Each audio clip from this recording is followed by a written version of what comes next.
Lagi bang, Gimana? lagi panas nih Polri. Penggunaan Densus 88 ini kan dikhususkan untuk penanganan pemberantasan Anti-teror. terorisme dan anti teror ataupun kontra terorisme. Namun ini digunakan untuk memata-matai atau menguntit apakah dia secara pribadi melakukan hal penguntitan atau memata-matai pejabat Kejaksaan Mengintai. Agung dan mengintai.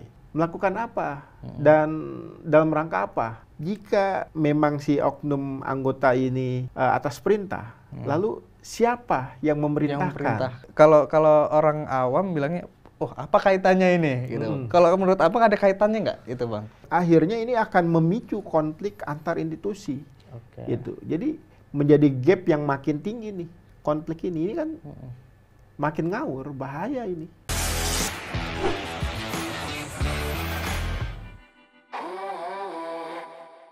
Pemirsa setia Gema Pos, hari ini Polri lagi-lagi menjadi sorotan. Kemarin ada kasus bunuh diri anggotanya, terus kemudian film juga, film Vina ini jadi sorotan, dan terakhir ini lagi institusi Polri jadi sorotan terkait dugaan penguntitan yang dilakukan oleh Densus, anggota oknum Densus 88 kepada Jampitsus Kejaksaan Agung. Nah, hari ini kita akan membahas terkait dengan misteri ini, dugaan dari kenapa kemudian ada penguntitan, kenapa ada sampai juga tertangkap begitu ya. Nanti kita akan membahas bersama pengamat tentunya, dan ini nggak asing lagi buat pemirsa semua, Bang Rasmito. Siap. Sehat bang? Alhamdulillah sehat. Sehat bang ya. Ini sering banget kita diskusi, tapi memang asik kalau sama Bang Rasmito ini. Siap. Direktur Eksekutif Human Study Institute, Bang Rasmito. Ini lagi bang, Gimana? lagi panas nih Polri. Jadi perbincangan lagi, ada dugaan yang namanya oknum dari anggota Densus 88 melakukan penguntitan terhadap Jampitsus. Ini kalau menurut abang sebagai pengamat gimana? Ya, ini menjadi sebuah persoalan, sebuah ironi dari penegakan hukum. Ini menjadi klimaks ya dari masalah supremasi hukum. Kita berharap masyarakat itu bisa disuguhkan keadilan yang hakiki, namun nyatanya friksi-friksi di antara para penegak hukum kerap terjadi, dan kita dipertontonkan oleh persoalan-persoalan yang ketidakdewasaan dari para penegak hukum ini. Itu Mas. Kalau misalnya gini bang, itu kan Densus nih, harusnya kan dia bicara soal teror kan. Tapi kok kalau mungkin selama ini kan ada beberapa orang bilang mungkin Jampitsusnya bermasalah tuh. Tapi kok yang nguntit kok Densus? Kenapa bang ya? Nah, ya kalau memang benar oknum yang diduga tertangkap oleh pengawal dari Jampitsus ini, dalam hal ini polisi militer yang menjadi pengawal Jampitsus. Nah, ini kan memang beredar dan viral ya, Mas Riki, Ya, bahwa yang menangkap ini diduga berpangkat brigadir, dan ini beredar luas di media-media sosial maupun media-media online, berinisial IM. Nah, ya ini sudah bertentangan dalam aspek Undang-Undang Pemberantasan Tindakan Terorisme. Ya harusnya penggunaan Densus 88 ini kan dikhususkan untuk penanganan pemberantasan terorisme dan anti teror ataupun kontra terorisme. Namun ini digunakan untuk memata-matai atau menguntit pejabat hukum lainnya. Nah, dalam hal ini Jampitsus. Ini menjadi sebuah ironi yang masyarakat itu seakan-akan kok selalu disuguhi hal-hal yang tidak elok gitu oleh para aparat penegak hukum. Nah, ini tentunya bertentangan dalam aspek fungsi dia sendiri sebagai Densus, dalam hal ini bertentangan dalam Undang-Undang Pemberantasan Terorisme. Sebenarnya kayak yang beberapa kali kita diskusikan ya soal ini apa namanya, harusnya tugasnya apa, terus mengerjakan apa gitu-gitu Bang ya. Nah, itu dia. Jadi harus kita teliti lagi. Ada dua aspek yang perlu kita pertajam. Pertama, si oknum Densus 88 ini kalau memang benar, apakah dia secara pribadi melakukan hal penguntitan atau memata-matai pejabat Kejaksaan Agung dan mengintai. Nah, kalau memang benar, melakukan apa dan dalam rangka apa, kan itu. Yang kedua adalah, pertanyaan lainnya adalah, jika memang si oknum anggota ini atas perintah, lalu siapa yang memerintahkan? Nah, dalam hal ini kan Jampitsus lagi kenceng-kencengnya nih melakukan bongkar-bongkar kasus kakap. Ada banyak kasus kakap. Nah, kasus kakap. Nah, itu nanti kita bahas. Tapi Bang, setelah penangkapan itu kan tanggal 19. Maksudnya penguntitan, ditangkap oknum yang identitasnya, terus kemudian sempat juga diambil isi HP-nya. Nanti kita bahas juga itu soal isi HP-nya. Ada di sana. Tapi setelah itu ada seperti apa ya? Ada konvoy yang dilakukan oleh, ini sebenarnya lainnya Brimob Bang. Di depan apa namanya, kantor Kejaksaan Agung. Itu kan kalau orang awam bilangnya, oh apa kaitannya ini gitu. Kalau menurut Abang ada kaitannya nggak itu Bang? Ya ini ngawur. Ini ngawur, jelas ngawur nih Mas Riki. Kenapa ngawur? Pertama, kita lihat kan konvoy dan sirine meraung-raung di depan Kejaksaan Agung. Harusnya antara aparat ini saling menghormati dan menghargai. Dan juga tidak ada tindakan-tindakan intervensi terhadap antar aparat hukum lainnya. Nah, yang kedua, kalau memang dia mau melakukan patroli objek vital, ini kan bukan bagian dari objek keramaian gitu. Dan kalau mau melakukan objek vital itu, dia harus memakai 3 pilar. Siapa aja misalnya 3 pilar itu? Ya tentunya kepolisian itu sendiri. Lalu polisian juga harus jelas, ada pihak polsek, kan itu. Lalu dari pihak pemerintah daerah, dalam hal ini Satpol PP, Satpol PP harusnya 3 pilar ini. Nah, baru dari internal. Ini tidak ada, yang akhirnya ini akan memicu konflik antar institusi. Gitu. Jadi menjadi gap yang makin tinggi nih, konflik ini kan makin ngawur, bahaya ini. Itu. Dan sampai memaksa mau masuk ya? Memaksa mau masuk. Dan ini dilakukan, konvoy dan sirine meraung-raung ini dilakukan sampai 2 hari loh. Ya. Tragis. Itu berarti ada indikasi untuk mungkin ini berhubungan antara kedua hal itu, Bang, kalau menurut Bang Resminto. Ya, publik akhirnya kan membacanya ini saling terkait. Ada tindakan intimidasi dan intervensi terhadap kawannya itu yang sempat ditangkap di hari sebelumnya. Itu karena kan ini berantai, ya kan. Jadi sekitar tanggal 19 malamnya itu diamankan kan? Diamankan, ya kan, karena diduga si anggota oknum Densus 88 ini tertangkap nih, Brigadir IM ini. Nah, lalu konvoy ini dilakukan di hari berikutnya, tanggal 20 dan tanggal 21. Nah, ini publik melihatnya ini berantai gitu. Ada hubungan yang erat. Kalau yang saya sampaikan tadi nih Mas Riki, kalau dia mau mengecek keramaian ataupun objek vital, ini bukan keramaian yang memang menjadi tanggung jawab pihak Brimob. Tetapi 3 pilar tadi ya harus Polsek, Pol PP, dan dari pihak internal kejaksaan sendiri. Kalau tidak ya ini akan memicu Asumsi liar. asumsi liar. Ada apa itu? Ada juga ini drone bang, itu kan ring kayak bilang ya harusnya kalau mau nubangin drone harus ada izinnya dan lain sebagainya kan. Kalau dan ada drone lewat di sana, ini kan jadi indikasi juga kan curiga juga ini. Kok bisa orang umum gitu begitu? Kalau Iya. kalau menurut penjelasan dari yang wajib kan.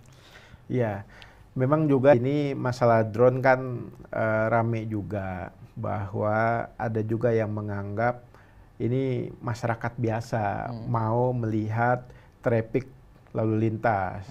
Tapi jelas bahwa dia berada di atas kantor Kejaksaan Agung, ini objek vital yang tidak sembarang alat apapun itu masuk yang di luar otoritas mereka, kan itu. Ini juga menjadi persoalan yang tanda tanya kita. Lalu kalau memang benar drone ini sebagai alat untuk penguntitan atau memata-matai apa yang dilakukan para jaksa ini di Kejagung, wah ini presiden buruk bagi proses penegakan hukum di Indonesia. Nah, ini menarik nih bang. Ini soal motif. Kenapa kemudian sampai terjadi itu katanya ada pingin mengetahui apa saja yang dilakukan oleh terutama untuk Jampitsus ya yang sekarang sedang menangani kasus besar. Itu ada Bang Febri Adriansyah Jampitsus kita sedang menangani kasus-kasus besar dan ini di luar juga banyak orang yang bilang ya mungkin saja si Bang Febri ini yang bermasalah gitu. Atau ada indikasi lain, memang pengen mengetahui sepak terjang soal bagaimana penanganan kasus yang sedang dilakukan oleh Jampitsus. Kalau menurut abang gimana? Ya tentunya memang ada asumsi liar yang akhirnya berkembang bahwa bisa jadi kita tidak tahu ya saling mengunci nih antara aparat ini. Ada dugaan bahwa bagaimana si tindakan penguntitan ini untuk mengunci Jampitsus ini, Pak Febri Adriansyah ini, apa saja nih yang dilakukan sehari-hari dia? Ketemu siapa saja? Lalu ada hal yang kira-kira bisa menjadi kuncian nggak dalam hal menghambat penanganan kasus-kasus kakap yang sekarang ditangani oleh Kejagung? Mencari celah Jampitsus? Bisa jadi seperti itu. Nah, ini kan hal yang nggak elok, nggak benar gitu. Tapi kalau memang itu kejadian. Tapi kalau memang upayanya adalah untuk memang mencari apa ya namanya, apa sih perilaku di luar norma, Jampitsus gitu kan, itu kan boleh-boleh aja sebenarnya, sah saja kan pejabat umum yang memang ya harus melakukan norma-norma yang bagus, yang benar gitu bang. Ya, itu artinya kalau memang demikian itu kan sudah juga melanggar etika, melanggar hak privasi. Caranya ya. Itu sudah pelanggaran pidana KUHP dan Undang-Undang ITE. Itu nggak diperkenankan persoalan itu, Mas Riki. Oh, jadi memang ada aturannya ya, nggak boleh sembarangan menguntit, nyari tahu kegiatan yang dilakukan oleh penegak hukum gitu-gitu bang ya? Ya tentu, itu ada aturannya dalam KUHP, itu juga tidak boleh. Ya kan, ETE juga itu menjadi menggunakan alat canggih dalam memata-matai, termasuk menyadap. Apalagi Jampitsus ini adalah pejabat tinggi yang menangani kasus-kasus yang sedang besar. Dan kan kita lihat ada kasus Timah, PT Timah yang kerugiannya itu ditaksir 271 triliun. Kasus BTS, lalu banyak hal, emas dan lain-lain. Nah, ini masalah yang ya tentunya harusnya tidak ada intervensi dan intimidasi dalam hal ini. Tapi kalau menurut Bang Rasminto itu memang ada upaya intimidasi ya yang dilakukan dari kepolisian ke Kejaksaan Agung terkait penanganan kasus, terutama untuk timah gitu sih misal. Ya. Ada begitu Bang? Nah, ini memang agak berat nih. Ada atau tidaknya, tapi dari gambaran rangkaian kejadian-kejadian yang kita lihat saat ini dan menjadi viral di berbagai media, bagaimana proses penguntitan Jampitsus sejak dia makan malam lalu ditangkap Brigadir IM ini, diinterogasi, lalu hari berikutnya ada konvoy dan sirine meraung-raung dari kesatuan kepolisian, dalam hal ini Brimob, dan itu 2 kali masuk lagi ada drone mengudara di atas kantor Kejaksaan Agung. Ya kan kita bisa mengasumsikan bahwa ini ada korelasi yang kuat, intimidasi dan intervensi. Oke, ini menarik nih kayak kalau begini ceritanya.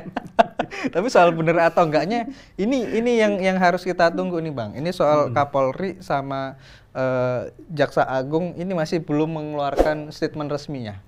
Ini yang harus kita tunggu nih. Sebenarnya kasus itu sebenarnya seperti apa kalau menurut pandangan mereka gitu Bang. Tapi kenapa kemudian sampai sekarang masih Kapolri sama Jaksa Agung masih diem aja, ini kenapa kalau menurut Bang Resminto? Iya, jadi sejak kejadian tanggal 19, 20, 21, 22, ini kita bertanya-tanya. Harusnya memang petinggi kedua institusi ini juga harus bisa merespon secara cepat. Merespon dengan bijak. Apa sih sebenarnya persoalan yang menyelimuti dua institusi ini? Apakah persoalan memang ada sesuatu yang dalam tanda kutip deal-dealan untuk bisa menenangkan publik? Tapi kita rasanya masyarakat itu berharap ini dibuka seterang-terangnya gitu. Bagaimana Jaksa Agung konferensi pers secara bersama-sama dengan Pak Kapolri.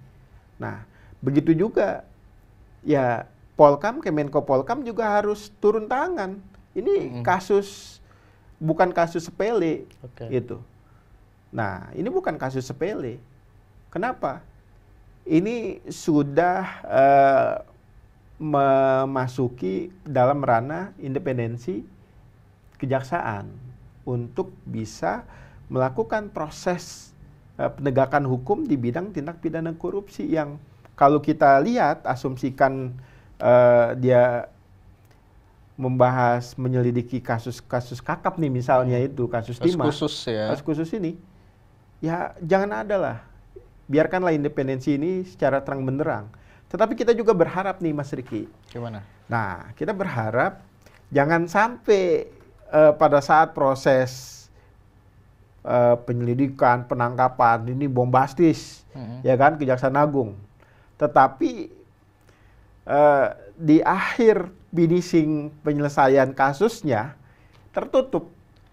Siapa para pelaku utamanya ini nggak dibongkar. Nah kita berharap ini juga dibongkar nih. Itu. Jadi semua kasus-kasus juga yang ada di Kejaksaan Agung yang sedang ditangani itu juga harus terbuka ya? Harus dibuka. Dari mulai pengungkapan, penyelidikan, sampai kemudian nanti persidangan, sampai berapa yang mereka ketokkan untuk mengadili si pelaku, begitu ya? Harus dibuka, karena ini hampir kurang lebih sekitar 9 atau 10% dari nilai APBN kita nih, 271 triliun ini. Gitu. Kalau asumsi APBN kita 2024 sekarang sekitar 3.500, ya hampir 8 atau 9 atau mencapai 10%. Kan besar. Itu. Dan katanya banyak juga kasus-kasus lain. Jadi menunggu juga terbuka nih ya. Iya. Gitu. Jadi sambil menunggu dari kepolisian sama Kejaksaan Agung ini menjelaskan. Salah satu mungkin yang perlu juga dijelaskan ini setelah ditangkap Bang. Itu kan ada si oknum IM ini diambil HP-nya dan diambil datanya oleh Jampitsus katanya gitu. Di dalamnya itu ada satu apa ya, rahasia yang mungkin ini juga harus dijelaskan ini kepada publik. Ada salah satu istilah di sana, kalau saya tidak salah ada sikat Jampitsus gitu. Di apa, dari hasil penyadapan di HP dari informasi yang beredar ya. Nah ini juga harus mungkin perlu dijelaskan ini di secara institusi ya, kepolisian ataupun kejaksaan. Wow, kalau memang itu terjadi hasil apa istilahnya itu, celebrate handphone si terduga yang memata-matai Jampitsus, si Brigadir M ini ada kata sikat Jampitsus, ini suatu bentuk suramnya hukum di Indonesia. Gitu. Ini luar biasa, persoalan yang begitu pelik. Nah, satu sisi memang kita lihat kan dari rangkaian yang ada, Brigadir M memang diserahkan kepada Mabes Polri untuk ditindaklanjuti. Berarti kan sekitar tanggal berapa itu? Sudah hampir 7 hari yang lalu. Nah, harusnya juga sudah ada konferensi pers, baik itu di Kejaksaan maupun di Mabes Polri. Tapi kan nyatanya belum nih. Belum. Tapi kita tunggu saja nih, apa sebenarnya. Nah, satu sisi memang Kejagung sudah mengambil, sudah tahu nih motif dari, kalau memang sudah betul di celebrate dan ada kata-kata sikat Jampitsus, berarti korelasinya sangat kuat. Memang ini penguntitan, gitu. Tapi yang anehnya ini kan ini juga nih, Mas Riki. Gimana? Yang anehnya itu adalah Kapus Penkum masih diam, pihak Kejaksaan Agung yang lain juga, pejabat yang lain juga diam, termasuk Jampitsus juga tidak banyak bicara terkait dengan masalah penguntitan. Nah, apakah ini bentuk pansos juga nih? Ya kan, dari Jampitsus. Karena kan sebentar lagi ada suksesi kepemimpinan di pemerintahan. Oh iya. Kita juga ST Burhanuddin mau selesai ya. Ya kalau nggak diperpanjang, kalau nggak di ya kan. Nah, apakah ada persoalan itu? Ya kan, dalam rangka pansos. Ini juga publik juga mesti tahu juga. Diamnya dia setelah rame terus diam, ya bisa jadi ada faktor itu. Kalau dia diam. Jadi kita berharap nih ada ketegasan dan keterbukaan informasi oleh terutama Jampitsus ataupun Kejagung untuk membongkar seluas-luasnya. Sudah, jangan jadikan persoalan ini menjadi kebutuhan pribadi masing-masing. Ini persoalan publik. Dan publik berhak untuk tahu. Publik berhak untuk tahu. Karena mereka lembaga publik. Nah, ketika mereka menjadi lembaga publik, inilah ranah kita sebagai masyarakat punya hak untuk meminta seterang-terangnya gitu. Apa yang terjadi sebenarnya dari persoalan ini. Jangan sampai ini ada kita berapa tahun yang lalu ada konflik cicak buaya, tapi cicak buaya ini versi yang lain. Kita nggak mau. Kita nggak mau. Dan sampai sekarang kita juga pengen tahu nih si Brigadir IM ini sekarang posisinya di mana dan nanti kejelasannya mau seperti apa dan siapa yang akan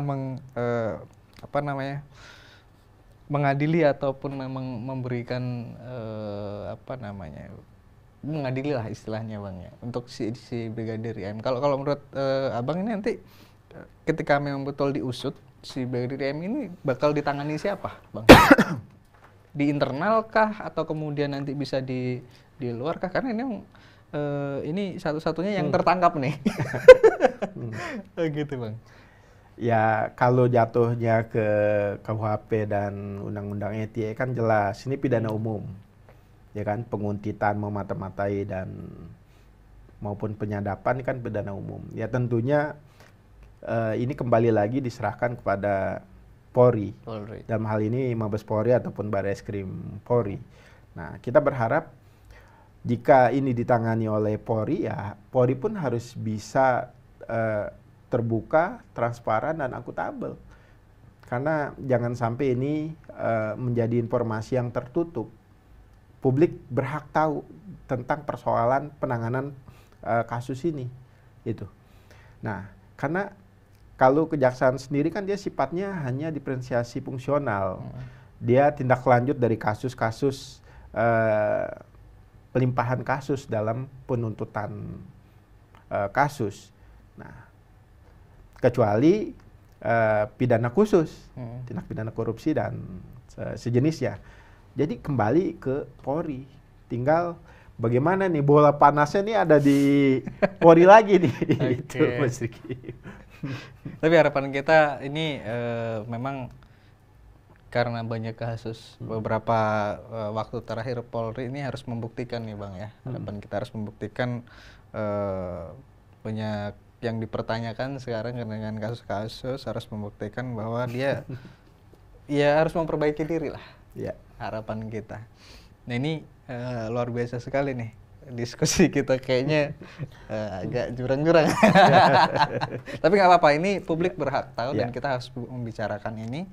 Dan ini harus kita juga mendorong untuk kejelasan kasusnya. Terakhir deh Bang, nih mungkin supaya masyarakat tidak salah perspektif atau tidak liar menduga-duga, lalu kemudian mungkin pihak yang berwajib juga segera memberikan keterangan yang resmi kepada masyarakat supaya ini juga tidak berkembang terlalu liar di masyarakat. Silahkan Bang.